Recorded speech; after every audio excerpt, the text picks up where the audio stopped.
Welcome to another episode of Zeroing In, the Science Podcast. I am Shreya Mishra, and joining me today as co host is Sushant Suresh Sandwan, who is currently pursuing his bachelor's degree in aerospace engineering from the Indian Institute of Space Science and Technology and is working closely with our guest for today. Today, we are in conversation with a research pioneer from the field of applied dynamics and vibrations, who has carried out extensive work in the multifariously distinct area of nonlinear systems. Presently an associate professor at the Indian Institute of Space Science and Technology, he pursued his bachelor's from the Kerala University and went on to take up his master's as well as doctoral work at the Indian Institute of Technology Madras. His research includes myriads of problems dealing with the nonlinear system and their dynamics. His work extends from the fascinating field of acoustic engineering to the very fundamental problems dealing with the structural and vibration dynamics. With almost 10 years of industrial experience, he brings in an arsenal of practical knowledge to his teachings.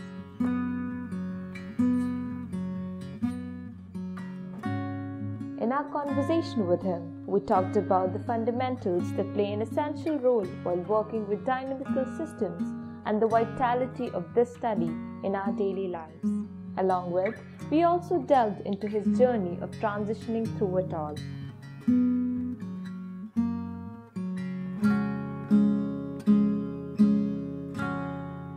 A very warm welcome to Dr. Praveen Krishnan. Thank you, guys. Thank you so much, sir, for joining today. So we'd like to start off by asking a very basic question about what are your ideas about the field of science and engineering in general, and what it has meant to you over the years, and how do you think the meaning of it has evolved from when you started to what you are now? To me, science is something which, any systematic study, the sense, if you do something very systematically, I will call all that into the basket of science. And in comes to technology, that is a quite bit different because the systematic study is not just enough. You should have a practical use, something which is useful for the common man. Common man in the sense the mankind has in some way or the other, because people will come back and say to me saying that space science is then it is not helpful for common man. It has its own positive sides, because a lot of scientific outputs which we use today is actually comes from people's quest for exploring the space, and then that becomes useful for the day-to-day activities. So to me, science is basically any systematic study you can put. Whereas technology, there something which the mankind is going to use it per se for the current period or maybe something in the near future. So that is where the difference of science and technology comes into picture. To be very honest with you, rather than getting directly into science, I was actually fascinated by, close to my home there was actually a automobile workshop. So when I was a kid, so they used to repair scooters, bikes. The evening I used to see, that fellow just takes out all these parts and then he removes it, the engine, washes it with petrol, and the mufflers they will just burn it. So to just make sure that the sounds are. And that time there was this high noise scooters, right? What was the name of that bike? Enfield Bullet. So that thub thub thub thub sound, people has to hear. So for that, you take the muffler, and then when it gets stuck, people just burn the muffler actually. So I used to see this in this, and so my aim was to actually become somebody who can repair a bike, so or a automobile or something of that sort. So that is the way I have, get into so-called engineering, and then somebody told me that mechanical engineering is where people do this. So then I thought, expecting that after that graduation, I will be able to start my own workshop. I went off to mechanical engineering, and to my unsatisfaction, I found that at the end of the day, we can't repair a bike by studying mechanical engineering. Was a realization after the BTech, but it was too late to go back. So that is actually the truth of I came into mechanical engineering. Okay. And how do you think has it, I mean, changed for you now that you look back after so many years? Perception change, or that's what I said. No, most of the time, a lot of us gets into engineering with a lot of expectations, and at some point of time, these expectations and the reality may be different. And I realized repairing an automobile, you don't need actually a you know what you call a very high degree in engineering, or you don't have to even know engineering. What at all it requires is a set of practice. You just be with him, and how in India, especially, how a man becomes a mechanic is basically he just uses it, be with them as a you know the senior person, and assign with him for a couple of months, and then slowly he will start unscrewing the wheels, and then he finally gets into, even he will go back and change the engine. So that's all is required. So the my concept of this engineering, after that engineering, it realized there are a lot of things, and engineering is basically, if you want to, you may or you may not be able to go back and design some of these things, or make some of these things useful. And at that point of time, especially in India, the jobs of mechanical engineers are becoming very, very less, in the sense the core jobs. And most of the people, what this period which I am talking about, which is of the time which I say something like 96. And in Kerala, we had a lot of political issues at that time because of self-financing engineering colleges and so on and so forth. So our courses got lagged a lot. So we are supposed to be graduate out by 96, but we graduated out in 97 February. So that is what I remember. So there was almost a 6 months of this one, and our undergraduate was actually through a time where it was, very less type of contact time of contact courses, and most of the time there were strikes. It's a very peculiar with Kerala. So we missed it. So then I realized, I think, I have to make sure that some of these subjects which I studied, I think I should just relook back into a serious look. So I decided I will go for the master. And after the masters, I got placed. First, actually, I got placed in Mahindra and Mahindra. So I was there in Mumbai for a month, but I had serious health issues, so I had to come back. And by that time, there was a offer from Tata GE, so I joined GE. So that is where this started. So 6 years I was with, almost 6 years I was with GE, different parts of GE. And then I realized that it was a high time to do a PhD, because a lot of my friends who was there in GE, they were PhD holders. So just to have my ego satisfied, I thought I will also do a PhD. And then did a PhD.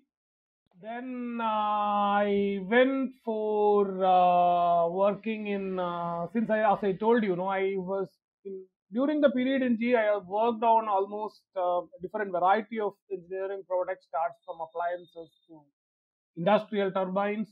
So there was a wide variety of exposure, and one thing which I was missing was basically on automobile. So I decided I have to just work on some of the automobile OEM. So I joined for that time it was with Honeywell.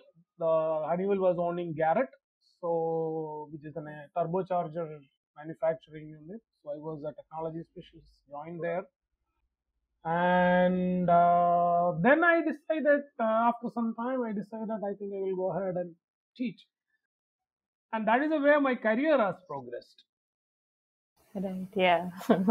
So, can you briefly point out in a very indicative manner what is the importance of the study of vibration systems and acoustic dynamics in general? Like, Okay, if you look at the way typically in the way the science has progressed, or at least the engineering has progressed, structural engineering has progressed, I will recommend all the aerospace engineers to read There is a book by, I think it is Timoshenko, which is called History of Strength of Materials. That is actually a very wide variety of the way the so-called structures has evolved through the millennium is very clearly mentioned. See, if you look at the way the structures design is evolved, basically looking at making bridges. That is where bridges, and that is the way the study has gone. And earlier, before the dynamics as a role, people came to know only started the railroads becomes very prominent in the Europe. So when the railroad starts building up, and when especially over the bridges, when this moving stock moves on the bridges, so they found that this the what do you call the railway is the things are going to start failure, even though they are designed well within their ultimate strength. So then people realize that they have to really look at what happens when you are going to have a variation in your load comes. So that was, maybe you can say, the very first kind of vibration studies which people did in late 18th century or 17th century. I don't remember exactly the year.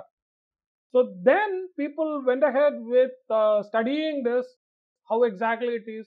So experimental studies were conducted and people come into empirical formulas. So a lot of what we do right now with pure theoretical background, they started with empirical relationships. So we'll say 0.5 percentage is good, but you make sure that your speed is less than 60 miles per hour. So, but there was not a proper a study of this. So see, that is where at that point of time is where, I mean, you can say the material science has become spun out of the mechanical engineering, and it's grown into its own, because now you need to know how the materials behave for different types of loads. So that actually becomes an important part. So now, if you look at this, slowly this thing creeped into the study. So people understood that the dynamics has a role in the material failure. Now people started working on it, and it becomes very prominent when people started making on electrical machine, and basically, this water turbines. When they start making water turbines, this actually becomes a major concern for them, because it's a rotating machinery and you're going to have a lot of unbalances coming on this. So that is going to create a lot of structural failures. So people have to start designing things for that. So the very first things become a systematic study is basically started in industry first. So any industry which makes this rotating kind of machines, they used to call people from academics or from engineers who are worked there a lot of years and solve these problems, like what I was telling about the railroad. They started classifying these pieces and bits and pieces of that as a industry lecture notes to them, and slowly that study become very important, and people developed with vibration part, and people started using a lot of concepts from electrical engineering, and that is why we still use the word impedances. A lot of things which we borrow from electrical engineers, because some of the older vibration engineers are from the electrical background. And then people started about monitoring this, and again the electrical understanding become very important for us. Thus the measuring of vibration, it becomes again very important part, because you have to early predict when this structure is going to fail, because it's going to fail before the ultimate strength is reached. Now we are coming with newer and newer materials. Now how this is going to behave in dynamics, so that becomes an open up area of challenge.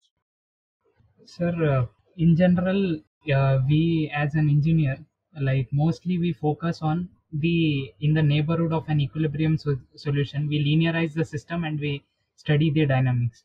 But in most of your research, like you have focused on the nonlinear dynamics and the stuff. So, like, what is it that interests you that much, or what potential can the study of nonlinear dynamics have in the future? See, I will say the reverse. You can't solve a nonlinear problem, so you just solve a linear problem and be happy with it. Okay, that's what most people do. Yeah, I'll give you both the sides of it. As I was telling you earlier, right? the way when you look at the way the science has progressed all the time, as I was telling in the bridge engineering, right? People were started their analysis with a single weight loaded test. You load the weight, see when it is going to fail, say that this is your ultimate load, you design with that. Then people are hit back when you have a dynamic force. They have started seeing it failed. So people have to again go back and look at things and see, yeah, there is a problem, so we will modify our understanding. Did that. Then comes to the next part of it, where this dynamics analysis is not again enough to really do some of the predictions. For example, there are failures which happened in industry, especially in water turbines. So when the first water turbines went, there was a bigger failure on a frequency which they never predicted. So this becomes a major issue, and this is actually a public domain document. One of the engineers who were working in GE Power Systems, his name was Campbell. So this gentleman has found and saying that a rotating system where you are going to have a big gyroscopic couple, the frequencies can both increase as well as decrease. And then people went ahead and designing something called a Campbell diagram or safe diagram, and and this becomes an industry practice now. And he, with a simple rubber disc, okay, his experiment in the lab was actually he made a rotor with a rubber, and then he showed that with the rubber you will be able to see some of the this something called so-called the backward whirl, which is possible. And he started telling that you should make sure that your excitation frequencies where you are going to have critical speeds, and this can create problems for your rotating machine. So people grown. That is again from the industry it came. So understanding has improved. Now, till that point of time, we have a lot of problems which needs to be addressed in the linear domain itself. See, the gyroscopic effect is still in the linear domain, so you don't have any mechanisms where it has to be really, worried about. Only thing is you didn't have a solution techniques possible for a lot of this thing. When the computers becomes possible, so people got time to really look into these problems and get numerical solutions. So, and that is where all this assumption, all the linear assumptions, all the theoretical assumptions were people using, because at that point of time they don't have any other mechanism. So you see that olden times the engineers were, even I don't know whether you guys might not have even seen, there were even Bessel function, handbooks like your logarithm tables. None of you might have seen a logarithm table, but the handbook of special functions was actually there one point of time in all the design offices. Now that things has been changed, and none of us teach you to use this handbooks or anything anymore, right? So the reason is, no, you have everything which you will be able to simulate because of the numerical analysis. Now people are slowly relaxing a lot of assumptions where these analytical expressions are being developed, and that is the way the science has to progress, because you have better things to visualize and better things to see it. For example, if you look at again coming back to my own field of expertise, you see that gear failures. The gear failures is always a problem, because we doesn't want our gears to fail. The major challenge in gear failure is again seeing the type of lubrication. What type of lubrication which is already there in the system? How do you see this? How do you observe it physically? How do you observe it when you are going to have a high pressure, when you're going to have a high powertrain gearbox in an automobile, let's say for example? How do you see this? You can't see how exactly what type of lubrication happens inside, right? How do you visualize it? But now if you look at this, if you are going to look at something where you have a CFD simulation, then you can see what happens there. So your understanding is slowly getting improved. So your understanding, once it gets improved, you will be able to do better design. You will be able to make better understanding of the physics, and then you will be able to make better and better products out of it. And that is where, if you look at the way the casing dimensions, your material, the weight, so a lot of these things will come down. So that is because you are relaxed your assumptions of linearity, and you slowly get into the equilibrium based design lines. Now, even in the linear case, the equilibrium point where you do, it is just one equilibrium point. In nonlinear, you may have multiple equilibrium points. So where do you want to operate is your choice. That is where an engineer comes into picture, right? Otherwise, ANSYS or Abacus or some software should have taken over the place. So you should choose where you want to place your equilibrium point or your operating conditions and limit it. That is exactly what thrills you in the nonlinear thing. Your design space where your things are predictable or not. Sir, now another important research that you have worked on is particularly on the wrinkling of membranes. In most of the cases, we have some or the other deployable kind of structure, like for example a parachute. So we fold it, and when we deploy it, still the wrinkles appear on that membrane as it is thin and it has a low bending rigidity. But we have heard that to solve this problem, there is a great deal of difficulty which is involved. So can you enlighten us about this particular field of research? No, I was actually working on this wrinkling because I don't want to see my skin getting wrinkling when I get old. So I thought there is going to be a lot of potential, bias if I just make this study, and then some companies may sponsor me with a lot of money. Jokes apart, wrinkling of thin membranes is again in tune with which I was talking about, the study of our the Indian musical instruments per se, because a lot of the Indian musical instruments is actually from animal origin. Basically, if you look at mridangam, there is having one example is cow hair. So what they do is they dry it and they stretch it, then they beat it, and then again they stretch, and then they do a lot of process on this membranes, and then get the required temper, so that you will get that nice music coming out. Now, if you want to really look at some of this, if you want to think about it changing into an artificial skin or per se animal skin kind of stuff, I really don't know is there any effect on some of this process what they did has in generating the real the natural frequencies or stuff like that, something like an initial straining or whatever we call. So if I have to give an initial straining to some of the membranes, so the membranes which we use like the Kevlar, or I mean not Kevlar, membrane what we use in terms of kettle drums. One of the thing is when we want to stretch it, initially stretch it. So if you give a uniform stretching process, a lot of these membranes have a problem called a tensile instability, which is called wrinkles.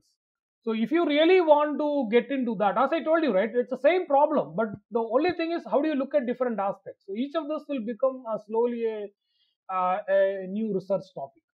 So if you really want to understand that, then you should understand what wrinkling is. And unfortunately, that also comes to a nonlinear phenomenon. That is why people try to avoid it. And when I was going through reading, then I have seen a lot of people work on this. And who works on this kind of simulations, simple simulations? A lot of the gaming industry. Now, if you just say you have a curtain, right? If somebody jumps holding onto a curtain and then they jumps to the other side, right? The person where it holds, you will see it just wrinkles, right? No, but you want to simulate it, no? That has to be as realistic as possible. So, how do you do this? You may not need an exact solution as that of engineering, but your deformation shapes has to be something which is at least close to what we see. So, a lot of the people who works on this for the gaming industry is something which plays a lot in kinematic study. They want human animation, no? They just want to be as realistic as it is. You guys won't be realized this because now you have almost human-like animations. But when I was a student, when we started looking at this computer games, that time you will see that these animations were like, what the heck, the way that character walks is really bad. And it is good, no, because of that bad posters and stuff like that, we were able to be out of that, that craze which you guys are into. Now, a lot of you spend your time in computer gaming because you see more realistic stuff. What we cannot do in In the real life, you will be happy to see that your hero jumps from the D4 to the admin or the roof. Yeah. So it is the reason why I went to wrinkling is again because of this thing. Membranes have a property. When we stretch it, then that becomes, this instability can creep it. So your understanding has to be pakka, and some of our existing numerical methods have a problem. Example, finite elements, because you need remeshing, extensive remeshing, and then your wavelength dependent meshing. Your mesh, what you do across the membrane, you should be able to take the curvature. So you have a problem with your meshing pattern. So you need to look at something where it is not really an element dependent or meshing dependent. Otherwise, you may fail in capturing the curvature, and you may predict wrong wrinkling loads. So it all comes with the same intentions in the back. Whatever research work I do, except the fluid structure interaction part, you will be able to see, the whole problem comes down to the vibration, acoustics, and then it's branching out. So I always try to put that as my main pillar. Sir, yeah, India has a very rich diversity in culture, and also we have come across a lot of acoustical instruments throughout the history. We know that like you are particularly interested in some of the percussion instruments, and you have also worked on them. Like if you can brief about it, then Okay. Yeah, this is something which it is not just a curiosity question, but it is something which I think the responsibility of the Indian scientists to bring about some of the studies. I mean, I personally feel that is required, because systematic study of a lot of the Indian instruments has not been happened. That is what my personal opinion. Very few people have worked on it, but surprisingly, you will see a lot of the instruments which we use even now has reference to the Natya Shastra or Bharata Muni, so which is actually a very old book. And some of the way we arrange even in an arangam, which is basically the place where these things are performed, is still according to what is prescribed in the Natya Shastra, and you will not see the way they do it is may not be very different from something which is prescribed at that old. But if you look at the Western counterparts, and if you just go back and look at the acoustics of Western musical instruments, say violin, you will see a lot of studies, and you will see a lot of studies on kettle drums. I mean, this drums which is used in the Western side, you will see a lot of that. And a lot of the other type of instruments which we play, there have been people have been studying that, and but this kind of an effort is actually lacking in the Indian stuff. The reason why, because is in India most of the time we call somebody as a scientist, provided he just do a delta to something which is elsewhere being produced, and we do the delta increments to what we do, rather than looking at some of our instruments. Since Sushant talked about these Indian percussion instruments by construction itself is very different from that of its Western counterparts, because Western counterparts, some of the drums are having one side open, but in Indian thing, if you look at the percussion instruments, almost all of them, except very few, all of them are actually closed at both sides. And some of them we say to be used inside a closed environment, and some things we prescribe to use outside the environment, though we use it without having proper thought. That is because of this generation, but some of the instruments are prescribed that they should be used only in an open place, and you should not be use that inside a enclosed space. So that is actually something which really one part of it, or something which we were using, has a scientific merit or not. And looking at from a perspective, I feel the responsibility of every Indian citizen. And if there is some science to it, I think we should be the first persons to go back and tell them the world that, see, look, there is some science behind. Now, if you look at the some of the musical pillars, which is there even in the the basically the South India specifically, in Madurai Meenakshi temple and so many other places, where you can see even people were able to get music out of stone. So the Saptaswaras of this, I mean, I have not seen a pure scientific study of that kind of how that thing has been made. It is actually a curiosity question because this has been there for at least 400, 500 years for sure. So, and how they were able to even give the same song. And I have seen in recently there was a news came in one of the newspapers that in Kerala they found another one near Kannur where they have I think it is a rock kind of structure, but a shaped rock kind of structure where you rub it, you will see that you will hear different kind of noise. So how it has been achieved? Maybe because of the skilled expertise, which the workmanship at that point of time, and it may be because of our structure, it may not have given to somebody else, it may have died out. But a scientific study on that is always encourages you to show that there is some science behind it rather than magic, right? The Lipakshi temple in Andhra, there you will be able to see that the weight balance. I personally feel it is a weight balance mechanism of the hanging pillar, where you have structurally designed, but you have a pillar hanging, and then I think they were trying to do it with simple balancing of weight.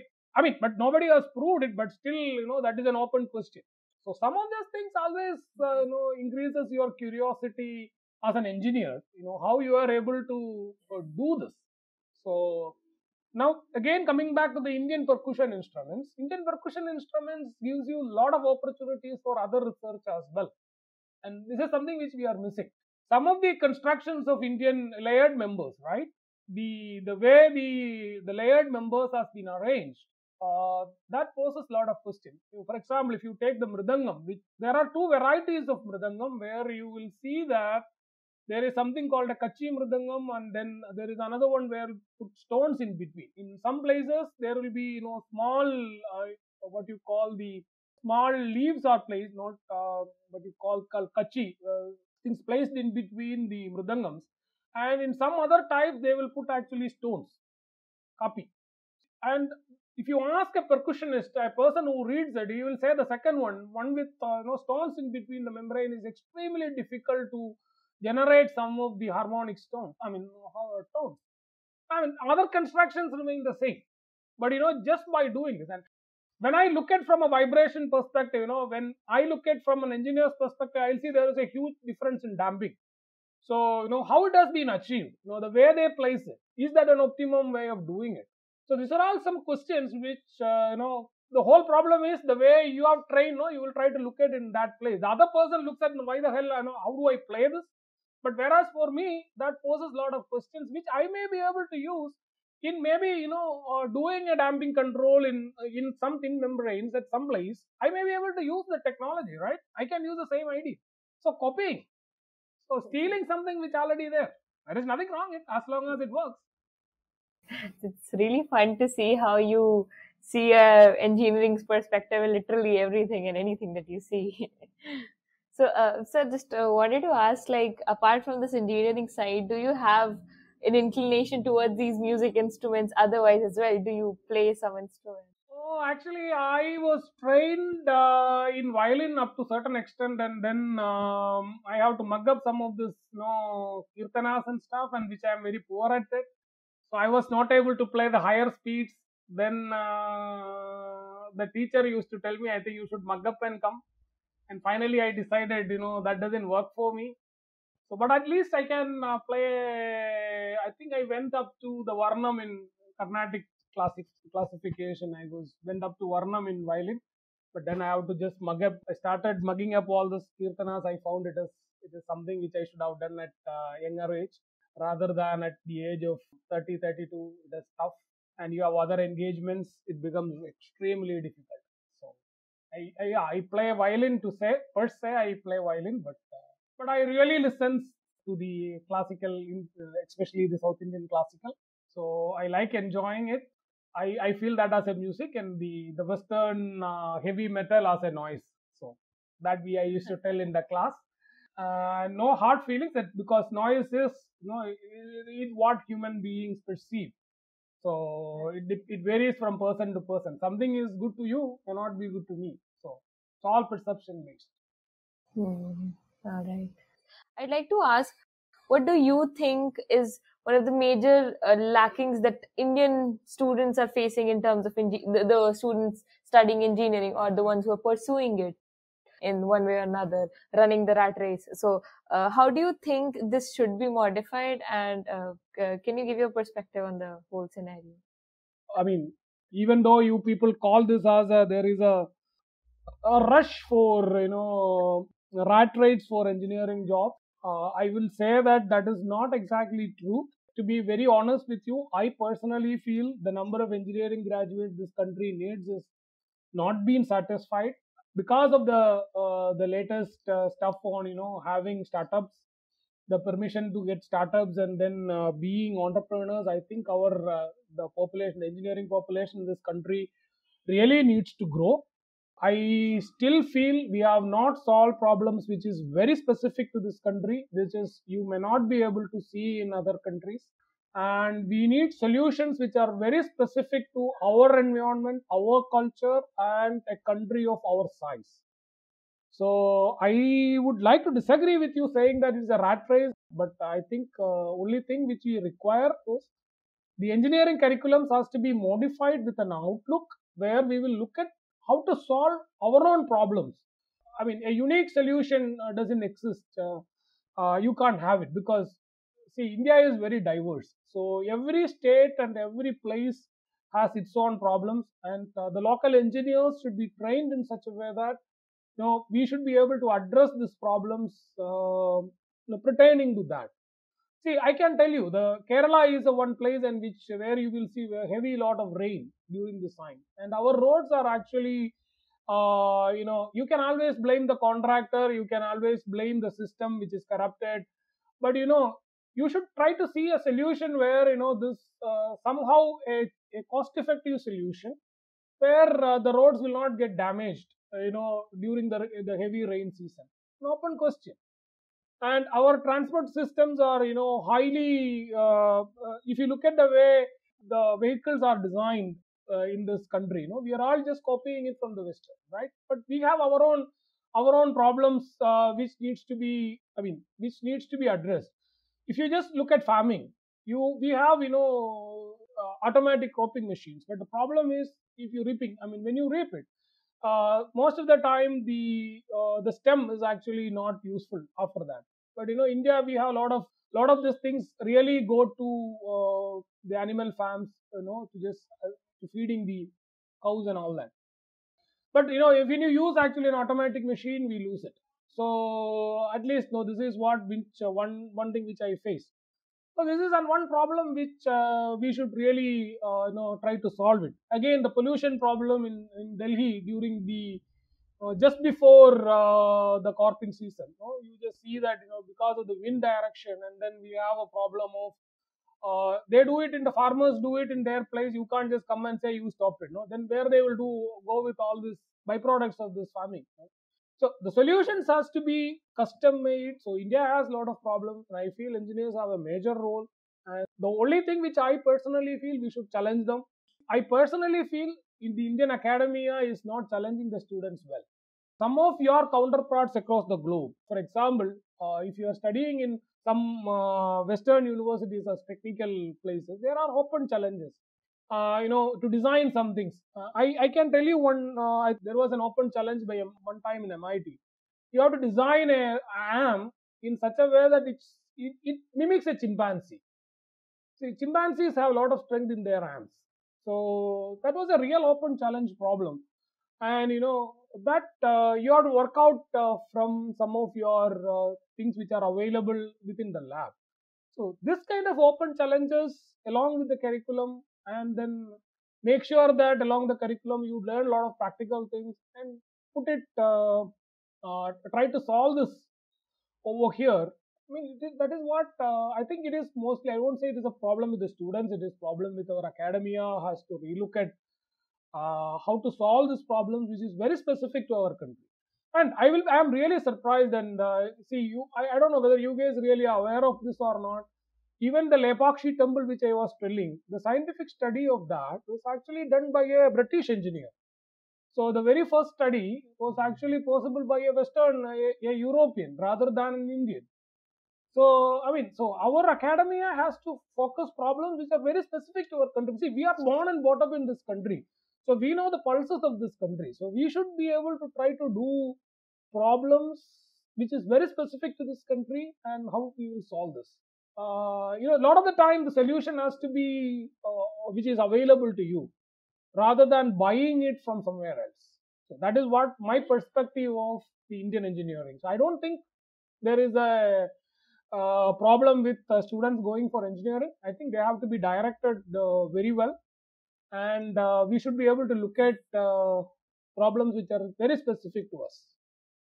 Another thing, sir, along with this, like, what do you suggest for the students? Like, what kind of attitude should they have when they are into these discipline of engineering? Like, how should they look at all the things? What perspective they should have? I asked this question to you, you people in the class, right? Do you know how to repair a fan in your home? Or do you see, can you repair a mixie? A food processor, if it gets faulted in your home, will you try to open it up? Will you open up a radio and say, as an electrical engineer, will you just open up a radio and then say, yeah, I know this is gone, I will fix it? See, engineering is more of observation. So I personally feel the students should be told to observe things and make comments on things. The moment you start looking at things from an engineering angle, you will see that there is a value to it. I'll just give you a very small example, which is all of us have come across. Have you seen the paper pins, right? The shape of a paper pin, which we used to do in exams, right? We used to pin it, right? Before the staplers. Why the shape of that pin is like that? Why exactly it is like that? Why can't we just have and now you see when you draw in your drawing board, right? In your engineering graphics, you have the board pin which is a different shape. This is not a paper pin. So why exactly these two things are different? Did you ask this question? You guys have come across this in your life.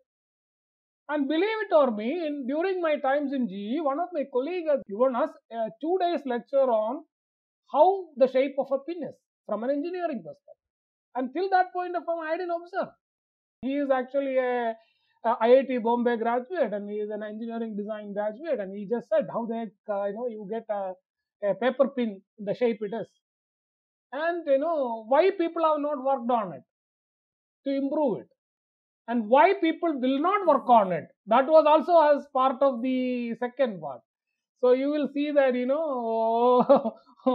what kind of problems you should look in life. The value of it, the value of that work.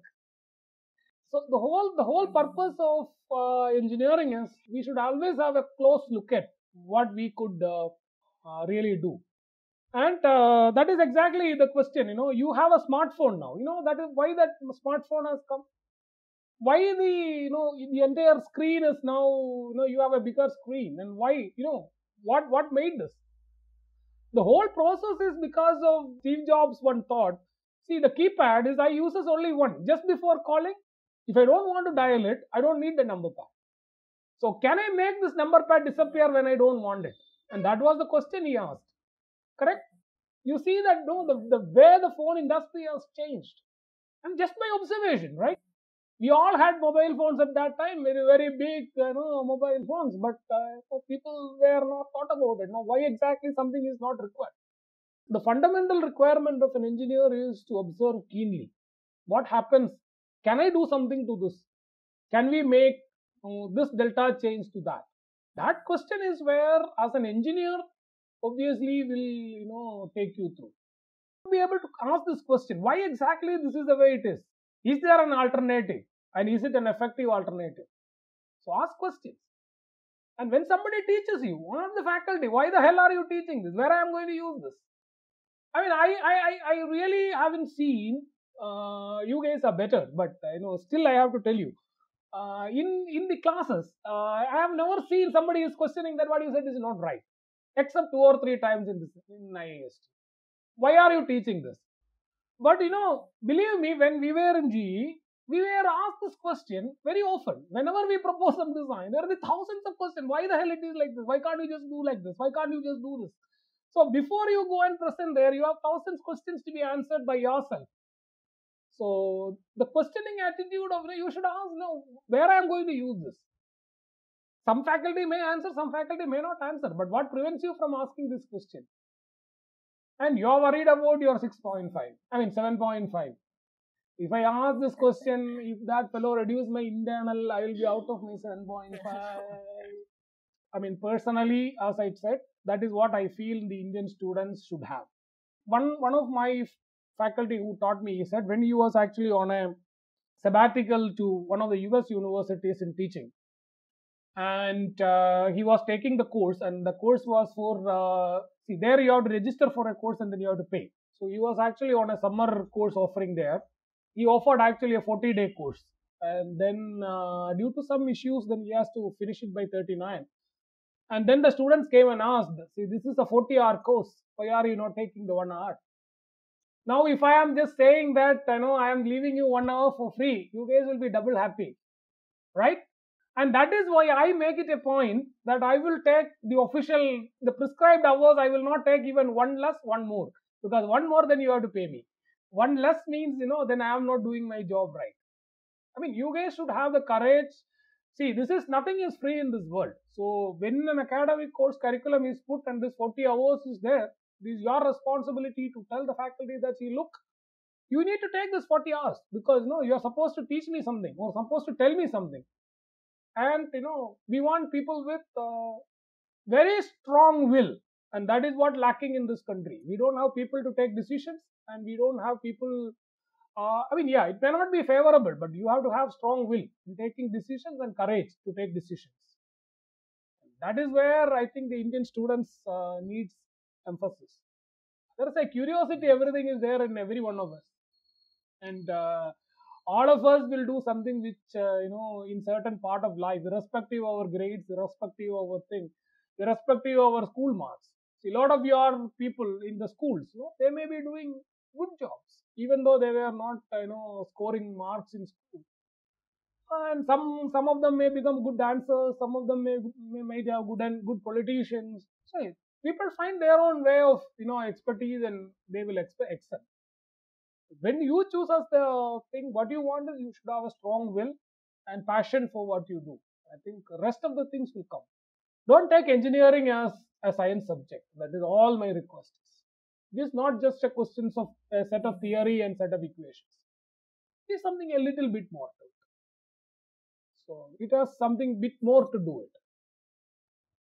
As engineers, we should make sure that we should make things and things that work. And be pride and have pride. I am an engineer. So that is very, very important. One last part which I have to tell to the engineering students: don't really worry about your grades. Don't really worry about your, the final stuffs and all that.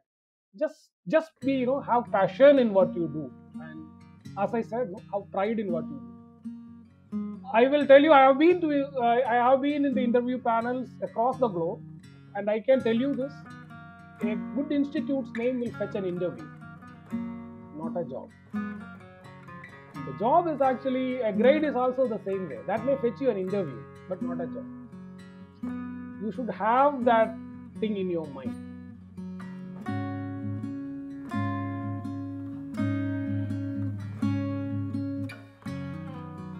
This was Zeroing In with Dr. Praveen Krishna. We extend our sincere gratitude to Dr. Krishna for sharing his insightful perspective as an engineer as well as a professor on the diverse field of vibrational dynamics, along with Sushant Shanbag for collaborating on this episode on behalf of the Zeroing In Season 2 team, which includes Arun S., Kandan Narayanan, Kriti Raj, Murala Aman Naveen, Sean Ethan Chowdhury Fangcher, and I am Shreya Mishra. Thank you for listening to this episode. Zeroing In is a non-profit initiative brought to you in collaboration with the Alumni Association of the Indian Institute of Space Science and Technology, Thiruvananthapuram. If you have any suggestions, you can write to us on zeroinginpodcast@gmail.com or contact and follow us on our Instagram and Facebook handle @zeroinginpodcast.